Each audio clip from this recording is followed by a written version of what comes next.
Eu quero falar de um assunto aqui bastante importante. A fraude Milei, que fica cada dia mais clara. E eu tenho uma pergunta para fazer, não quero parecer uma obsessão, mas e aí, Tarcísio? Continua a ser seu grande referencial? Mas do que é que eu estou falando? Vai. O governo de Javier Milei tenta esconder a relação entre um dos principais aliados do presidente, o deputado José Luiz Espert, e o tráfico de drogas. Espert é candidato na província de Buenos Aires pelo partido de Milei, a Liberdade Avança, para as eleições legislativas nacionais que acontecem em 26 de outubro. O deputado teria um vínculo com Federico Machado, um argentino acusado de tráfico de drogas e fraude. O caso veio à tona na semana passada depois que um documento apontou que um fundo de investimentos administrado por Machado nos Estados Unidos transferiu $200 mil, cerca de R$1 milhão, para José Luiz Espert em 2020. O que mais? Machado é acusado pela justiça americana de liderar uma rede de tráfico internacional de drogas, golpes milionários e lavagem de dinheiro. Ele, que hoje cumpre prisão domiciliar na Argentina, foi preso em solo americano em abril de 2021. Em entrevista à imprensa argentina ontem, o presidente Javier Milei afirmou que as investigações contra Espert são uma manobra do kirchnerismo para prejudicar o governo dele nas eleições. Péssimo caminho, porque o sujeito é notoriamente um bandido. E é muito impressionante como essas figuras sinistras de extrema-direita, esses palhaços que vêm da internet, não sei o quê, como os bandidos viram amigos deles sob o pretexto de odeio esses comunistas, odeio essa esquerda, odeio o petismo, odeio o kirchnerismo, odeio o peronismo, odeio... Tá bom, você pode odiar tudo isso e ser uma pessoa maravilhosa. Só que odeia tudo isso e se trata de bandido, como nós temos aqui também, não é? Sujeito, eu odeio esse PT que só fica falando isso aqui, e você faz o que? Tem um garimpo legal. Bom, que bom, que bacana, que pessoa boa você é. E a economia está muito ruim, as coisas estão ruins pro Milei, não é? Então, como é que está o cenário econômico na Argentina? Reinaldo, na tentativa de frear a volatilidade no mercado de câmbio às vésperas das eleições legislativas, o presidente Javier Milei decidiu limitar a compra de dólares pela população. A autoridade monetária do país agiu para impedir a venda do dólar oficial por meio das carteiras virtuais. A ação desagradou os argentinos e gerou um temor pela volta do cepo cambial, o limite para compra de dólares por pessoas físicas, que foi derrubado em abril deste ano. Em setembro, o Banco Central da República Argentina também passou a impedir que poupadores que comprem dólares na cotação oficial façam operações de dólares financeiros por 90 dias e vice-versa. A medida seria para conter as manobras especulativas em que o investidor ganha na diferença entre os tipos de dólar. As eleições legislativas na Argentina serão, como a gente informou, no dia 26 de outubro. Olha, o glorioso Tarcísio de Freitas concedeu uma palestra no dia 28 de março. E ele estava muito feliz, dizendo que, olha, é o seguinte, hein? Viva Milei! Vamos colocar aí, vai. O Milei fez isso com muita propriedade na Argentina. Ele comunicou que ia tomar medidas duras na campanha, no discurso de posse, está tomando medidas duras. Se você me perguntar, seria possível cortar 5% do PIB de despesa do Estado num ano? Eu diria, é impossível. E ele fez. A consequência disso, a inflação está caindo, o fluxo de capital aumentou, ele tem um probleminha ainda com o câmbio, né, e está chegando a eleição, então ele tem uma eleição de meio de mandato lá que é um pouco complexa, né, e aí ele vai ter que pensar quando mexer com essa questão de câmbio, né, um câmbio um pouquinho mais apreciado do que devia estar. Mas ele está indo bem. Está fazendo as reformas que são necessárias, aí está começando a querer tirar a cabeça do buraco, está começando a querer crescer, a inflação foi lá para baixo. Ou seja, se ele está fazendo isso, numa situação muito mais complexa, e está mostrando que é possível, por que a gente não vai fazer a mesma coisa? E a gente vai ficar aqui marcando passo? Essa é a pergunta. Então a gente tem que tomar muito cuidado quando a discussão é somente eleitoral. Isso não vai levar a gente para lugar nenhum. É verdade, senhor. É verdade. Pergunta: dados os desastres de Milei, inclusive na área econômica, Milei continua a ser o seu referencial de economia? Hein?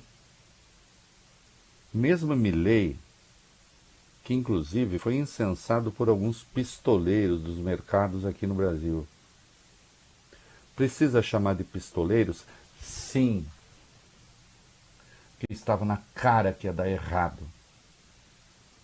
E só estavam comprando e vendendo sob o pretexto de fazer análise. Fica o meu convite para que o jornalismo econômico passe a ouvir acadêmicos de economia que não estejam nem comprando nem vendendo. Eu quero falar rapidamente mais um pouquinho dessa história do Milei. Nós vamos parar com essa história. Nós não, porque eu não estou nessa. Mas é uma pouca vergonha o que se faz no Brasil, e não é só no Brasil, mas no Brasil com muita frequência. Qualquer medida contra pobre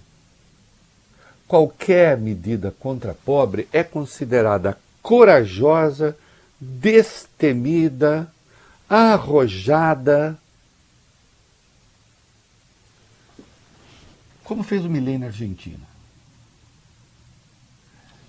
Olhem para a minha cara,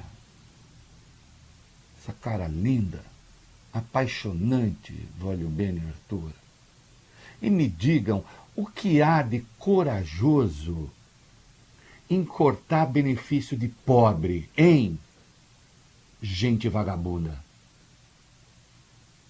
Corajoso é cortar benefício de rico.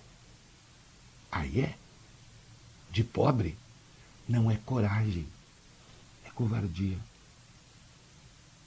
Alguém quer contestar? Está em votação a isenção de imposto de renda para quem ganha até 5 mil.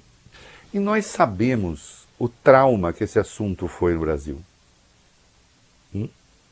Quando, em novembro do ano passado, o governo apresentou uma proposta de corte de gastos e junto veio o anúncio futuro de que, havendo compensação, o governo pretendia isentar quem ganhasse até 5 mil.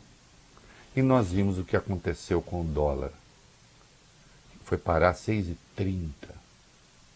Uma especulação desavergonhada. E de novo a raiz era a mesma. Nunca a manutenção de privilégios, como por exemplo as despesas tributárias para ricos, quase 800 bilhões por ano. Isso é assim. Ah não, isso é uma obra da natureza. Aí quando se fala da isenção até 5 mil, que vai ter que ter uma compensaçãozinha, meu Deus, o Reinaldo, o comunista. Não, eu não sou comunista. Não sou. Não me considero nem de esquerda. Eu acho que os que pensam isso a partir dessas posições, eu diria que julgam que vergonha na cara é monopólio de esquerdista. Eu acho que não, porque eu acho que é só uma questão de ter vergonha na cara. No ódio fanático aos pobres, que há no Brasil, é engraçado, né? Porque seria razoável até... Não, eu não defendo, porque o ódio não resolve nada. Quem acha que luta de classes é ódio de classes é porque é burro e não estudou. Mas seria compreensível que quem não tem tivesse um certo ressentimento de quem tem. Tá claro o que eu estou falando?